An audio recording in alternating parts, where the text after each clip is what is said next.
नमस्कार बच्चों, welcome back to the third part of the series of the companies act 2013 CA foundation law. ठीक है, पहले दो लेक्चर्स में हमने देखा था कि कंपनीज एक्ट इंडिया में कैसे इनकॉर्पोरेट हुआ और उसका इवोल्यूशन कैसे हुआ। दूसरे लेक्चर में हमने देखा था कि what is mean by company and उसके फीचर्स क्या है। अब कंपनी के जो फीचर्स देखे थे उसमें एक important feature was coming out कि company is a separate legal entity, मतलब कंपनी अलग, मेंबर्स अलग। उससे एक बहुत ही इंपॉर्टेंट कॉन्सेप्ट डिराइव होता है जो हम अभी देखने जा रहे हैं।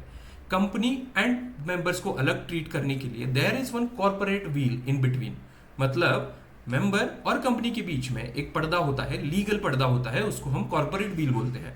ठीक है, अभी इसको हम मॉड्यूल से पढ़ते हैं एक बार। Corporate veil refers for a legal concept whereby the company is identified separately from the members of a company. अभी ये क्यों होता है? फॉर एग्जाम्पल, कंपनी ने कुछ ब्रीच ऑफ लॉ किया या फिर कंपनी ने कुछ भी गलत काम किया तो उसकी लाइबिलिटी मेंबर्स पे नहीं आना चाहिए। मतलब members are getting immunity from the actions of the company, wrongful actions of the company. ठीक है, ये पैराग्राफ में वही सब दिया हुआ है। अभी कॉर्पोरेट व्हील को डिफाइन करते time there is most important and most famous, one of the famous case laws for the corporate veil, Salomon versus Salomon and company limited. अभी ये केस लॉ क्या है, लेट्स सी। मैंने आप लोगों के लिए एक बहुत ही अच्छी समरी बना के रखी है। Let's I share it with you if you want, just DM me on the Instagram और सॉरी टेलीग्राम। ये इंस्टाग्राम की वजह से यार दिमाग खराब हो गया अभी। चलो, तो हुआ क्या था, सैलेमन नाम का एक बंदा था। ठीक है, सैलेमन भाई क्या करते हैं, उनका एक शूज़ का बिजनेस था। जैसे अपना बाटा का है वैसे उनका एक शूज़ का बिजनेस था। वो प्रोप्राइटरशिप थे, मतलब sole owner of the business. ठीक है, अभी इनको कुछ चुल मची कि भाई इसको कंपनी में कन्वर्ट करता है, तो इन्होंने क्या किया, एक कंपनी फॉर्म की। ठीक है, कंपनी फॉर्म की। इसमें अभी कंपनी का स्ट्रक्चर कैसा था देखो, 20,000 इक्विटी शेयर्स इन्होंने खुद के पास रखे। ठीक है, कंपनी में 20,000 इक्विटी शेयर्स इन्होंने खुद के पास रखे। 1 शेयर इनके वाइफ को दिया, 4 इनके लड़के थे, 4 लड़कों को 4 शेयर्स दिए और 1 शेयर जो था वो इनकी बेटी को दिया। ठीक है, ऐसे टोटल 7 मेंबर्स थे कंपनी में।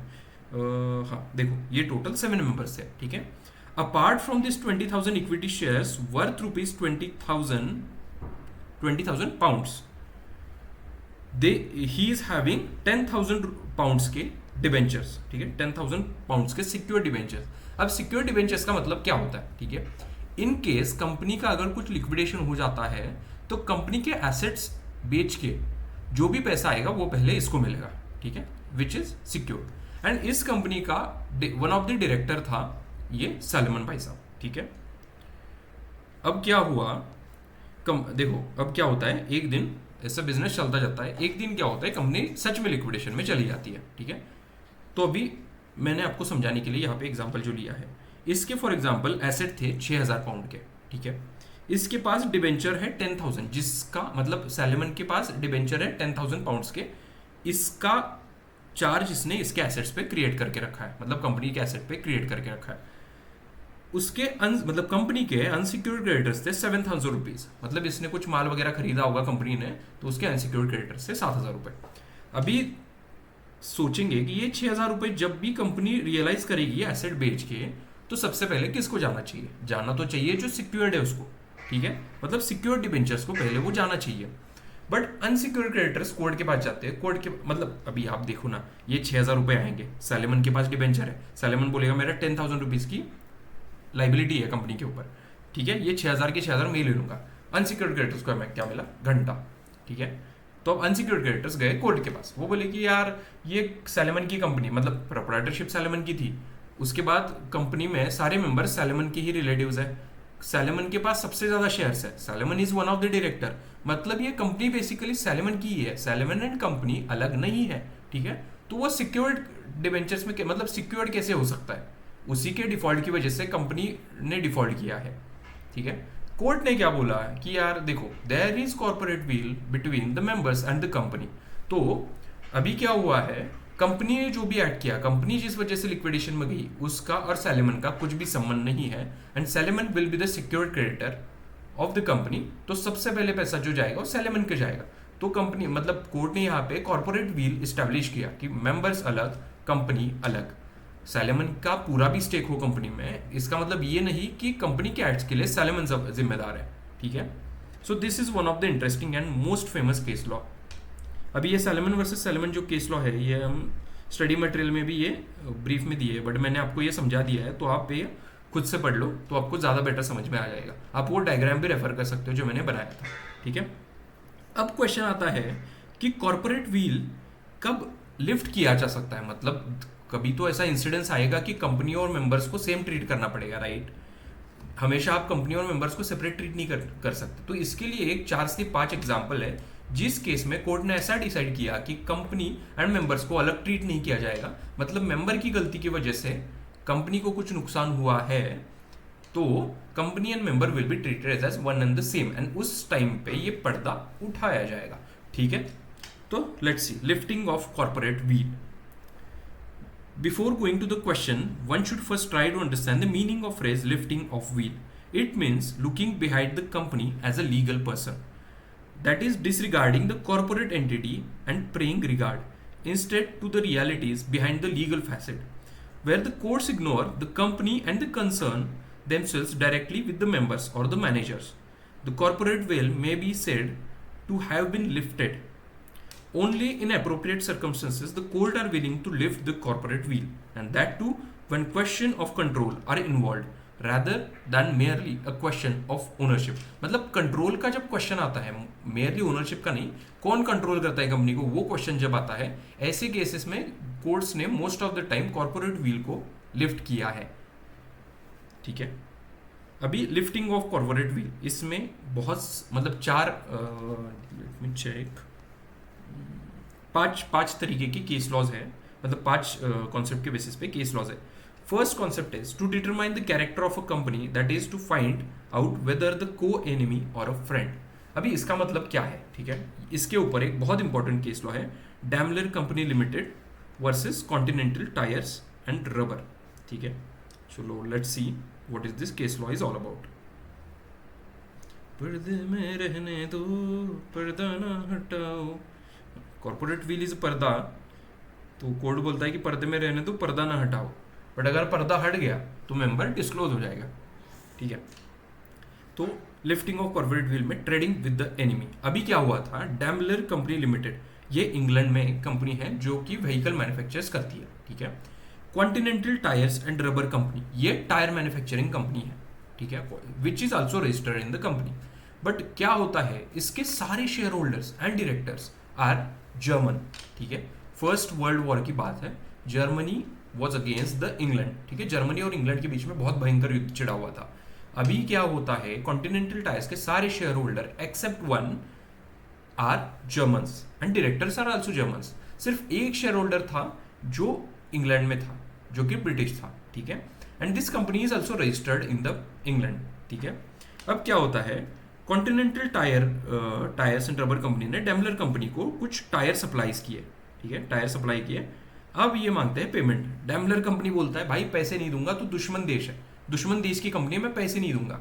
वर्ल्ड वॉर 1 का टाइम था, ये लोग गए कोर्ट के पास, कोर्ट में गए, कोर्ट को डैमलर टायर का जो भी था वो बोला कि यार ऐसे कैसे हो सकता है, पैसे नहीं देंगे, हम इंग्लैंड की कंपनी है यार, हमारा एक शेयर होल्डर भी यहाँ का इंग्लैंड का है। डैमलर कंपनी बोल रही है जज साहब ये देखो, जज साहब मैं बोल रहा हूँ ये देखो, ये कंपनी इंग्लैंड की खुद को बता रही है, बट इसके सारे शेयर होल्डर जर्मनी के पास है। मतलब इंग्लैंड में अगर इन्होंने कुछ प्रॉफिट भी अर्न किया तो प्रॉफिट जाएगा कहाँ पे, जर्मनी में जाएगा। जर्मनी में जाएगा, ये अपनी दुश्मन कंट्री है, वो लोग उस प्रॉफिट से फिर अपना मतलब गोला बारूद खरीदेंगे, अपने ऊपर ही मारेंगे, यार ये तो एनिमी कंट्री है, मैं इसको पैसा ही नहीं दूंगा। तो कोर्ट ने क्या किया, कोर्ट ने डैमलर कंपनी लिमिटेड का स्टैंड सही माना, ठीक है, कि आपकी कंपनी भले ही इंग्लैंड में फॉर्म हुई हो, इसका एक शेयर होल्डर भले ही ब्रिटिश हो, बट आपके majority of the share holder, मतलब सारे के सारे almost share holders and the directors are belong to the Germany, and Germany is the enemy country as of now, ठीक है।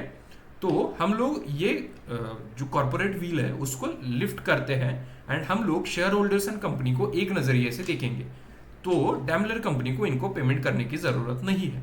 इस केस में मतलब एनिमी कंट्री को मदद ना करने के हिसाब से कॉर्पोरेट व्हील को उठाया गया था, ठीक है। It was first example. अभी आप यहाँ पे जो दे, to determine the character of a company, that is that continental tyre, that is to find out whether को enemy or a friend, company is a enemy or a friend, ठीक है। इस केस में इन्होंने कॉर्पोरेट व्हील को उठाया था। Second one, to protect revenue और टैक्स, ठीक है। अभी क्या होता है, इसको भी एक एग्जांपल से देखते हैं हम लोग, मतलब ये केस लॉ ही है। So S Berendsen limited versus commissioner of inland revenue, ठीक है, ये एक केस लॉ है।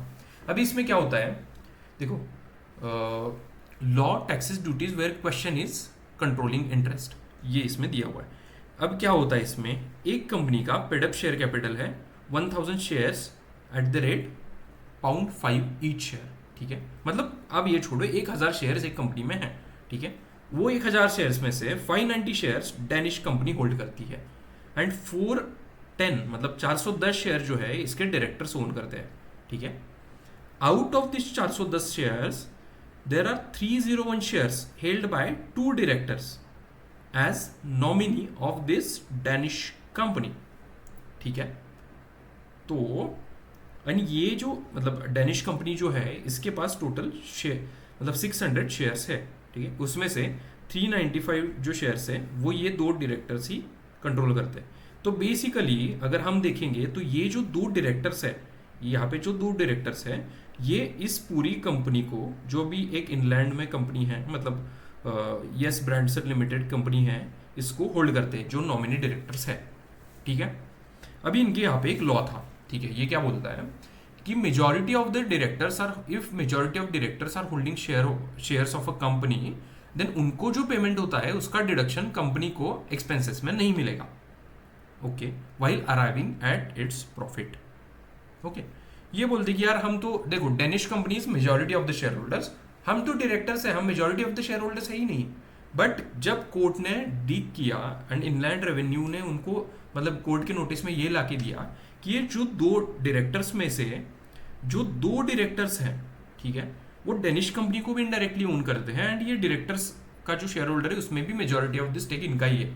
तो बेसिकली ये 2 डायरेक्टर जो है, मतलब ये डायरेक्टर्स के पास majority of the share holder है of this Berendsen company limited का।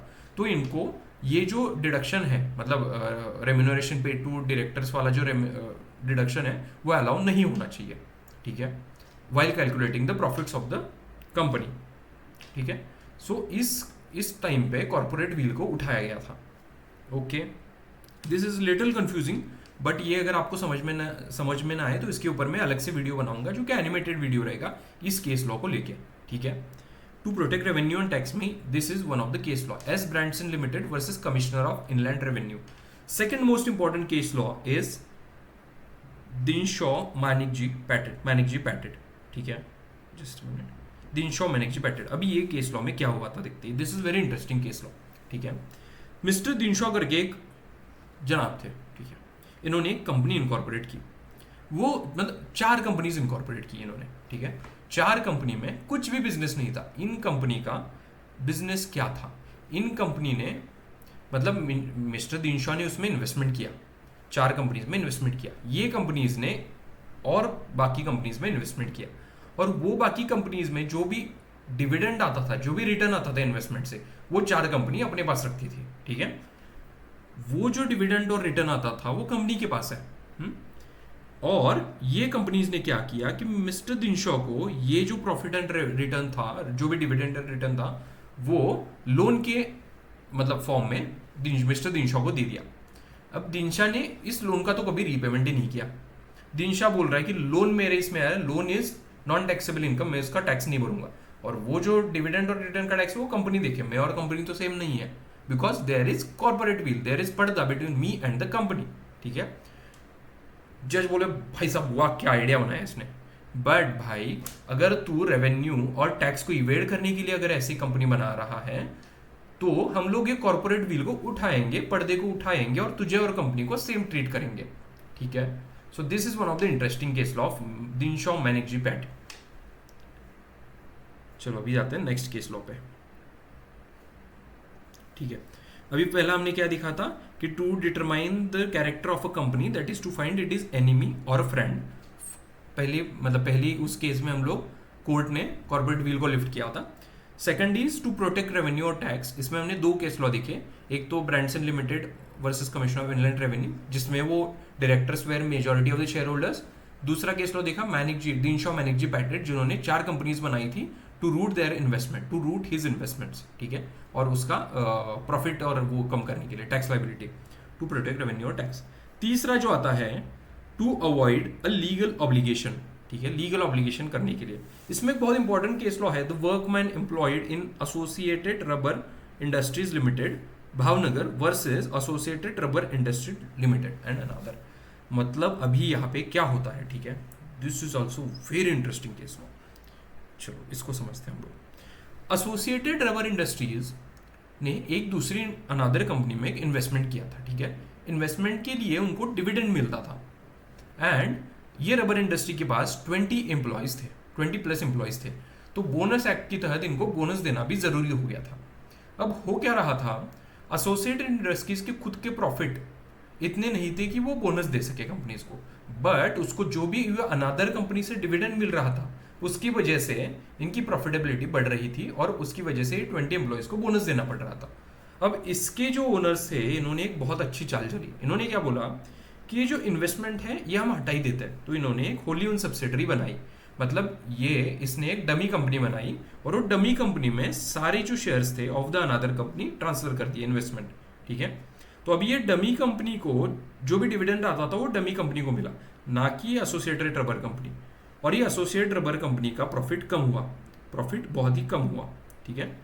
तो ये इनको एम्प्लॉयज को बोलेगी यार तुम लोगों को बोनस नहीं मिलेगा बिकॉज हमारे पास तो है ही नहीं, प्रॉफिट ही नहीं है, कहाँ से दूँ प्रॉफिट, जो भी प्रॉफिट आ रहा था वो इन्वेस्टमेंट से आ रहा था और वो इन्वेस्टमेंट अभी वो होली ओन सब्सिडरी के पास है जिसके शेयर होल्डर्स तो हम हैं, ठीक है, बट कंपनी अलग शेयर होल्डर अलग, ठीक है। कोर्ट ने बोला बेटा शाबाश, बट ये चाल यहाँ पे नहीं चलेगी। इस केस में अगर तुमने लीगल ऑब्लिगेशन जो कि बोनस देने का लीगल ऑब्लिगेशन था उसको अवॉइड करने के लिए कोई भी कंपनी फॉर्म की है तो ये ना चोलवे, ये इस केस में तुम्हें और मतलब मेंबर जो थी उनको और जो ओनली ओन सब्सिडरी थी इनको सेपरेट ट्रीट नहीं किया जाएगा, ठीक है। ये इसमें पूरा मतलब केस लॉ दिया हुआ है, आप एक बार पढ़ लो, मैंने आपको क्रक्स तो बता ही दिया है इसका। Formation of subsidiaries to act as an agent, ठीक है। अभी इसमें क्या हो रहा था कि मर्चेंडाइज ट्रांसपोर्ट लिमिटेड कंपनी जो थी इसने ब्रिटिश ट्रांसपोर्ट कमीशन के पास किसी लाइसेंस के लिए अप्लाई किया था, बट उस टाइम पे क्या हो रहा था, ब्रिटिश ट्रांसपोर्ट कमीशन ने बोला था कि ये जो स्कीम हम लेके आए हैं that is for the small company जो नई नई बनी है, ठीक है। अब मर्चेंडाइज ट्रांसपोर्ट लिमिटेड क्या बोलेगी यार हम तो पुराने प्लेयर है, अभी हमको ये लाइसेंस चाहिए तो हम कैसे ले सकते हैं। इन्होंने किया कि यार हमें तो नहीं मिल सकता, ठीक है, हम एक कंपनी फॉर्म करेंगे, होली ओन सब्सिडरी फॉर्म करेंगे और उसके हम ब्रिटिश ट्रांसपोर्ट कमीशन को अप्लाई करेंगे। वो तो कंपनी नहीं है, वो तो कंपनी छोटी है, उसको तो लाइसेंस मिल जाएगा, पर ब्रिटिश ट्रांसपोर्ट कमीशन को ये याद आ गया, मतलब समझ में आ गया कि यार ये लोग तो चालबाजी कर रहे हैं, इनको लाइसेंस नहीं देना चाहिए, ठीक है। इस केस में क्या हुआ, कोर्ट ने हेल्ड किया कि आपने ये जो कंपनी बनाई है उसका होल एंड सोल पर्पज जो है वो लाइसेंस ऑब्टेन करना from the British transport commission है, ठीक है। तो formation of a subsidiary to act as an agent, अगर ऐसी कोई केस है for solely purpose of deceiving the any party, ठीक है, डिसीविंग एनी पार्टी के लिए अगर आपने सब्सिडरी फॉर्म की है और वो आपकी एजेंट की तरह काम कर रहा है तो वो सब्सिडरी और द पेरेंट कंपनी ये दोनों अलग नहीं माने जाएंगे, उनके बीच में से कॉर्पोरेट व्हील है उसको हटाया जाएगा, ठीक है। अभी तक हमने 4 पार्ट देखे, एक बार रिवाइज कर देते हैं, इसके बाद हम लास्ट पार्ट पे जाएंगे, मतलब लास्ट कॉन्सेप्ट पे जाएंगे। कॉर्पोरेट व्हील क्या है, कॉर्पोरेट व्हील में कंपनी और मेंबर्स को सेपरेट लीगल एंटिटी ट्रीट किया जाता है। सैलमन वर्सेस सैलमन में क्या हुआ था कि इन दोनों को एक प्रेसिडेंट सेट हुआ जिसमें बोला गया कि मेंबर्स अलग है और कंपनी अलग है, कंपनी के जो भी लाइबिलिटीज और मतलब कंपनी के एक्शन की वजह से जो भी लाइबिलिटी आएगी उससे मेंबर्स पे इंपैक्ट नहीं आएगा, ठीक है। But there are certain case laws, उस केस लॉज और उस सर्कमस्टेंसेस में ये डिसाइड किया गया कि कंपनी और मेंबर्स के बीच में जो कॉर्पोरेट व्हील है, जो पर्दा है, उसको उठाया जाएगा और मेंबर एंड कंपनी को एक ट्रीट किया जाएगा, ठीक है। उसमें फर्स्ट पार्ट क्या था, ट्रेडिंग विद द एनिमी, जिसमें हमने देखा कि जो अपना Daimler company limited versus this यार कौन टायर्स था, कॉन्टिनेंटल टायर्स का जो केस था। दूसरा जो था where corporate entity use to evade and circumvent taxes, इसमें हमने मेजर केस लॉ देखा दिनशॉ मैनेजी पैटेट का, ठीक है, एंड इनलैंड रेवेन्यू वाला वो केस लॉ था जिसमें majority of directors were claiming की हम लोग मेजॉरिटी में नहीं है तो वो एक्सपेंस हमको कंपनी को मतलब डिडक्शन होना चाहिए, डिडक्शन मिलना चाहिए। तीसरा है where companies form another company as their subsidiary to act as their agent. इसमें हमने क्या देखा था, बेसिकली जो कंपनी मतलब मर्चेंडाइज ट्रांसपोर्ट लिमिटेड कंपनी ने एक सब्सिडरी फॉर्म की to get the licence from the British transport commission, ठीक है।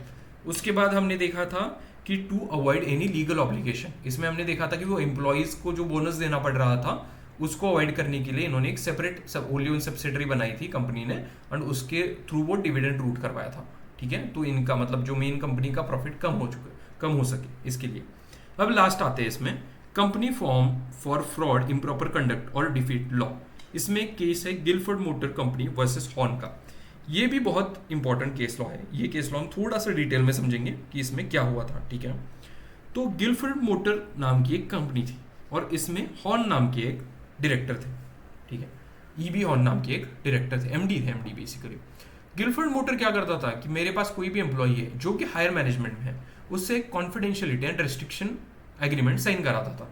रेस्ट्रिक्शन एग्रीमेंट में क्या था कि तुम अगर मेरी कंपनी छोड़ के जाओगे, ठीक है, छोड़ के जाओगे तो मेरे कस्टमर्स को तुम 2 साल के लिए सॉलिसिट नहीं कर सकते, मतलब मेरे कंपनी के कस्टमर्स तुम चुरा नहीं सकते, ठीक है। ये ईबी हॉर्न साहब जो थे वो बहुत चालाक थे, इन्होंने बोला हाँ ठीक है जी, ठीक है, मैंने एग्रीमेंट साइन कर लिया। ईबी हॉर्न ने एग्रीमेंट साइन कर लिया कि मैं अगर कंपनी छोड़ के जाऊंगा तो 2 साल के लिए तुम्हारा कोई भी कस्टमर मैं सॉलिसिट नहीं करूंगा, ठीक है। अब क्या होता है, ये जो है after certain period EB horn जो है वो छोड़ जाते हैं कंपनी, बोलते मैं छोड़ रहा हूँ कंपनी। अभी इनको तो याद था यार मैंने तो कॉन्फिडेंशियलिटी एग्रीमेंट साइन किया है, तो इन्होंने क्या किया, इनके वाइफ के नाम पे कंपनी रजिस्टर की, और वो कंपनी में इन्होंने क्या किया कि पिछले मतलब जो गिलफोर्ड मोटर्स थे उसके कस्टमर्स को सॉलिसिट करना स्टार्ट कर दिया। जो कस्टमर के रिलेशन इनके कब बने थे, जब ये गिलफोर्ड मोटर्स में एमडी करके काम कर रहे थे, ठीक है। तो सॉलिसिटिंग स्टार्ट किया। जैसे ही गिलफोर्ड मोटर्स को ये समझ में आया कि हॉर्न साहब ये चाल चल रहे अपने साथ, उन्होंने कोर्ट में केस फाइल किया, ठीक है। तो मतलब कोर्ट ने क्या ऑब्जर्व किया, मिस्टर हॉर्न क्या बोल रहे हैं कि यार देखो ये कंपनी मेरी नहीं है, ठीक है, मैं इस कंपनी में शेयर होल्डर जरूर हूँ बट ये कंपनी मेरी नहीं है, ये मेरी वाइफ के नाम पे कंपनी, मतलब मेरी wife majority of the stake hold करती है और ये कंपनी अलग है, there is corporate veil between me and this company, और ये कंपनी जो कुछ भी है वो कंपनी कर रही है, मैं नहीं कर रहा। और एग्रीमेंट किसने साइन किया था, मैंने साइन किया था, तो कंपनी के ऊपर उसका लीगल ऑब्लिगेशन आता ही नहीं है। कोर्ट ने बोला भाई ये बात तो सही है, बट इसमें तुमने ये कंपनी फॉर्म क्यों की, टू डिफ्रॉड और to escape from the agreement, confidential agreement which you have signed with the Gilford motors, ठीक है। आपका इंटेंशन सही नहीं था, आपका इंटेंशन क्या था कि जो भी कॉन्फिडेंशियलिटी एग्रीमेंट आपने साइन किया है उसको ब्रीच करना। इस वजह से हम कॉर्पोरेट व्हील को उठा रहे हैं और आपको और हॉर्न कंपनी को सेम ट्रीट कर रहे हैं। तो ये ब्रीच ऑफ कॉन्ट्रैक्ट जो है वो आपने ही किया था, not just by the company, ठीक है। सो यहाँ पे ये 5 इंपॉर्टेंट केस लॉज है, 5 इंपॉर्टेंट कंसेप्ट्स है जिसमें कॉर्पोरेट व्हील को उठाया जाता है।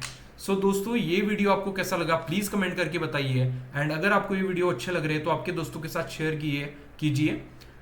Thank you बच्चों for listening me very carefully and let me know if I can help you with any other concept related videos. चलो, thank you so much.